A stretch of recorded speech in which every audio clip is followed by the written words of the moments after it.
You ever hit that point in the day where you feel like gravity just got stronger? Like your body isn't tired from moving, it's tired from existing. You're not sprinting, not climbing mountains, not running marathons. You're just awake. And somehow, that alone feels like a full-time job. But here's the plot twist. Most of the time, you're not tired because you're doing too much.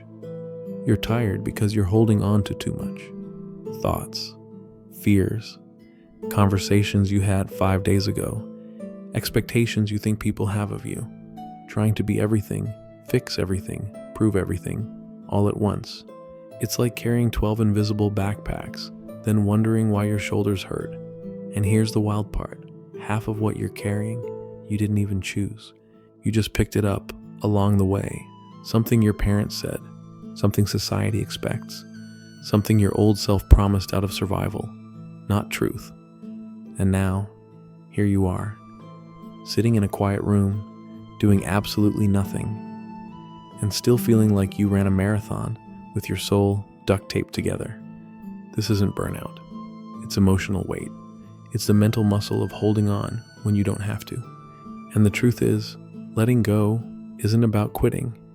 It's about freeing up space for who you actually are underneath the noise. Let's talk about how you start dropping that weight, piece by piece, without feeling like your entire identity is crumbling in the process. One of the most exhausting things about holding on is that you get really good at it. Like weirdly good. You start thinking it's normal. You don't even realize your jaw's always clenched. You don't notice how your breathing's shallow. You've been walking around in emotional fight or flight for so long, it just feels like your default setting. And here's the kicker. The world actually rewards you for it. They'll call you strong. They'll say you're resilient. They'll admire how you keep going no matter what. But they don't see that you're not really okay. You're just well practiced in pretending. Because most people don't ask how you're holding everything together. They just get comfortable with you being the one who always does. You could be 2 thoughts away from emotionally short-circuiting, and people will still ask you to show up, fix things, carry more, be the steady one, because you're so good at it. And somewhere in that mess, you confuse being overwhelmed with being capable. You think, well, if I can carry it, maybe I should. But that's not strength. That's emotional self-abandonment dressed up as responsibility. And let's not ignore the subtle fear that comes with letting go, because it's real. There's a part of you that believes, if I stop carrying this, everything will fall apart. Your relationships, your routines, your image, maybe even your sense of identity. You've built so much of your life around tension that relaxation actually feels suspicious. Peace feels like weakness. Stillness feels like failure. Rest feels like giving up. But it's not. It's your nervous system asking for a timeout. It's your soul trying to remind you that you weren't built to carry the entire universe in your back pocket. You were never meant to hold it all. You just learned to do it because nobody else could or would. But holding on doesn't make you whole. Letting go does. Letting go of the pressure to be everything. Letting go of outdated expectations. Letting go of the idea that you'll only be loved if you're useful, perfect, or unbreakable. And when you finally stop clutching every little piece of life so tightly, something magical starts to happen. You feel lighter, not because the world changed, but because you did. You stopped gripping it like it was out to get you, and started trusting yourself to move through it instead. One of the quietest lies we grow up believing is that tension equals effort, that if you're not bracing, stressing, anticipating, you must not care enough. So you walk through life with your mental fists clenched, always analyzing the room, reading people's energy before they even speak, planning how you'll respond in conversations that haven't happened yet, anticipating disappointment, just so it won't catch you off guard. But that kind of living, that's not presence, that's surveillance. You're not in the moment, you're managing it. You're scanning every emotional corner of your life like there's a fire alarm you're responsible for, even when nothing's burning. And the cost of this, you rarely experience your life directly. You experience it through layers of preparation, protection, overthinking, and emotional backup plans. You laugh, but you're a little guarded. You relax, but not fully. You receive love, but only halfway, because you're always halfway on the edge of losing it. That's the kind of exhaustion people don't talk about. Not the physical kind, but the energetic kind. The tiredness that lives in your chest. The weight behind your eyes. The dullness that creeps into even the best parts of your day. Not because your life is bad, but because you never actually put the weight down long enough to enjoy it. And at some point, you have to ask, what am I trying so hard to hold together? Is it a version of yourself you outgrew, but still feel responsible for? Is it a relationship you're afraid to lose, even though it quietly drains you? Is it an image, a role, a reputation that no longer feels true, but still feels necessary? Sometimes we don't let go because we don't want to deal with the questions that rise up in the empty space. Because silence brings clarity, and clarity brings change. And change, even good change, is scary when you've wrapped your identity in being needed, being useful, being the strong one. But here's what's even scarier: staying in a version of yourself that's only being kept alive by habit and fear. You don't need to hold it all to be whole. You don't need to grip life so tightly to be safe. Sometimes the most powerful thing you can do is exhale, not just from your lungs, but from your soul. Because real peace doesn't require everything around you to calm down. It just asks you to stop fighting what was never yours to carry. There's a strange moment that happens when you realize what was once just a coping mechanism has now become your personality. You didn't mean for it to happen. You didn't wake up one day and say, I'm going to base my entire life on tension. But slowly, over time, it creeps in. You hold back your opinions to keep the peace. You hold space for others while quietly denying your own needs. You hold your emotions behind tight smiles and polite nods. You've been holding on so long that it doesn't even feel like holding anymore. It just feels like you. And that's the part that's hard to admit. That maybe you're not tired because life is unfair or overwhelming. Maybe you're tired because you've been stuck in emergency mode long after the emergency ended. The mindset that once helped you survive never got the memo that it's safe now. So it keeps running. Your nervous system stays alert. Your habits stay defensive. Your inner voice whispers things like, don't relax, it's not safe yet, even when everything around you is quiet. And when someone tells you to let go, it doesn't feel like advice. It feels like a threat. Because letting go isn't easy when your grip has become your anchor. But here's something worth thinking about. If holding on costs you your peace, your clarity, and your connection to life, then maybe it's not helping you anymore. Maybe it's not discipline. Maybe it's just fear dressed up as responsibility. And fear has a way of convincing you that without it, you'll fall apart. But the truth is, you're not falling apart. You're being asked to shed, to release the weight of who you had to be, so you can meet who you actually are, underneath all the survival. And no, it won't happen overnight. But letting go doesn't require a dramatic release.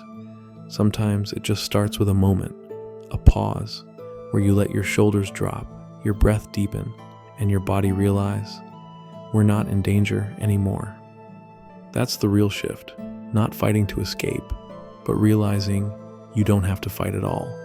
Not forcing freedom, but remembering it was always yours to begin with. Somewhere along the way, we started associating heaviness with meaning. If it's heavy, it must be important. If it hurts, it must be real. If it's complicated, it must be serious.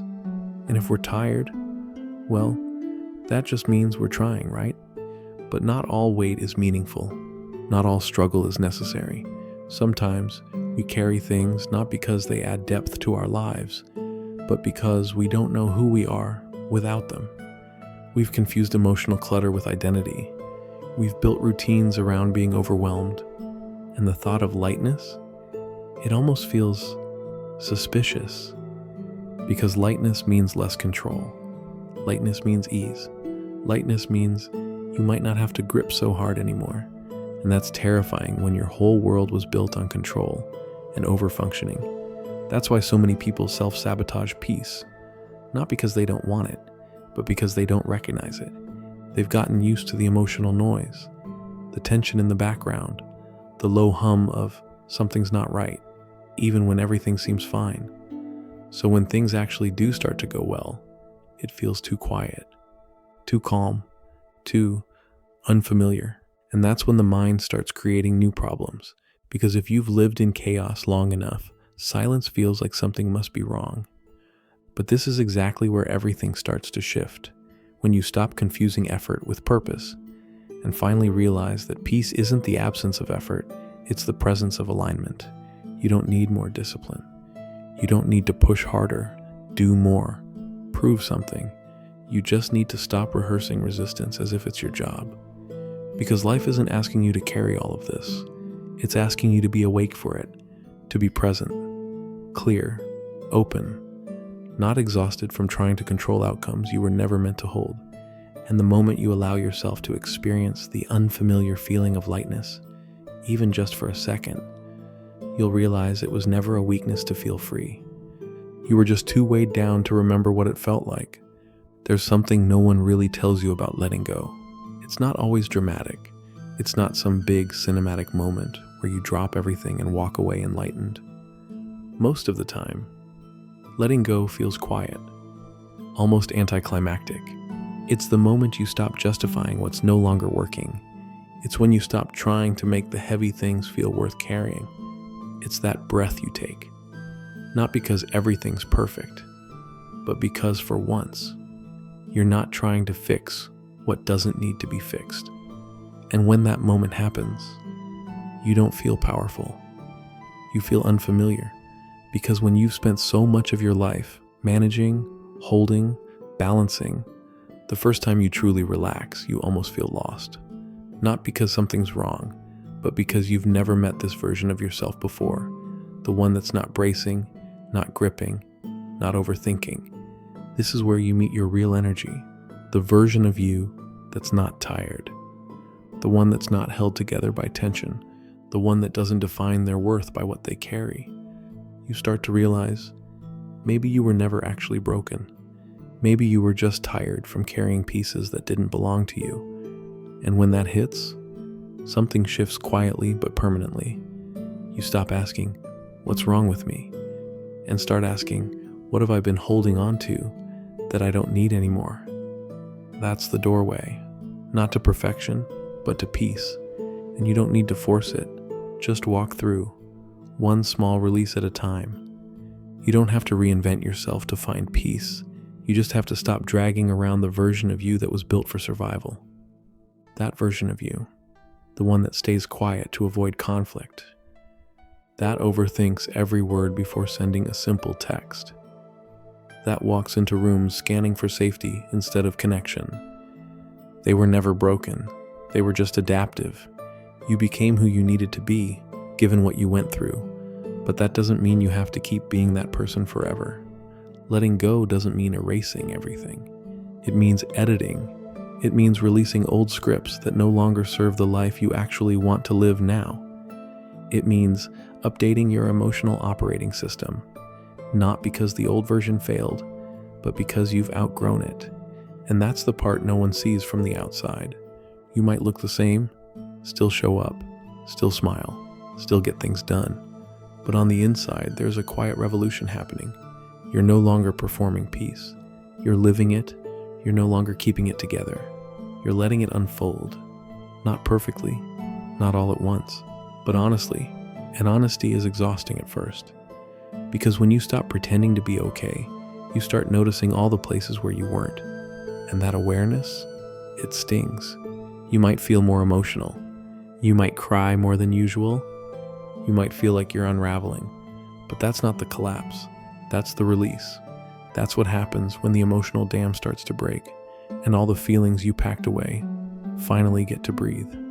It's messy, but it's also sacred because for the first time in a long time, You're not pushing yourself through your own life like it's a job.